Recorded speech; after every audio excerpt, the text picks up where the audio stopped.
It's always a very special time on a Sunday morning, on Good Morning Sunday. We love doing this show, but last week's show was very special indeed. So much so that so many of you emailed in and texted in and got in touch with the show. And it's carried on all week, actually. I mean, we get a lot of texts and emails and stuff on a Sunday morning when we're on air, and a few in the week. But this week we've been a little bit overwhelmed, if we have to be honest. If you weren't listening last week, we were talking about organ donation. And we do thank you for all those emails and texts.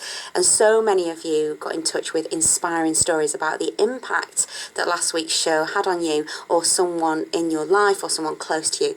Now, after we came off air, we received this email from Peter, who was listening to the programme as he was driving through Bangkok, as you do, because we have international listeners as well. So this is from Peter, who writes this: "Wow, just wow.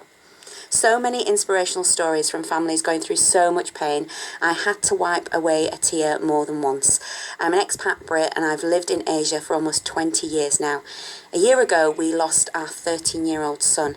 However, organ donation wasn't an option for us due to the local religious beliefs. I would have loved for our son to have helped another family somewhere. Listening to your show, though, did help me in a small way.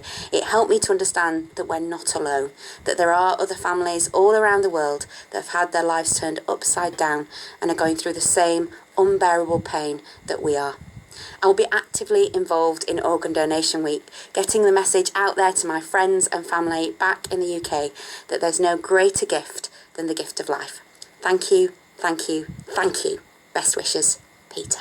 That's amazing, isn't it, Jason? Amazing, yeah. And all I can say as well is completely endorse what you've said as well, Kate. You know, the texts and emails that we get as part of the show when we are live on Radio 2 mean a lot to us, but to get them in the middle of the week just goes to show just how powerful a piece of radio that was last week. And I think we did a lot of good work last week, and a lot of you as well have been so complimentary about the work that we're doing here at Radio 2, and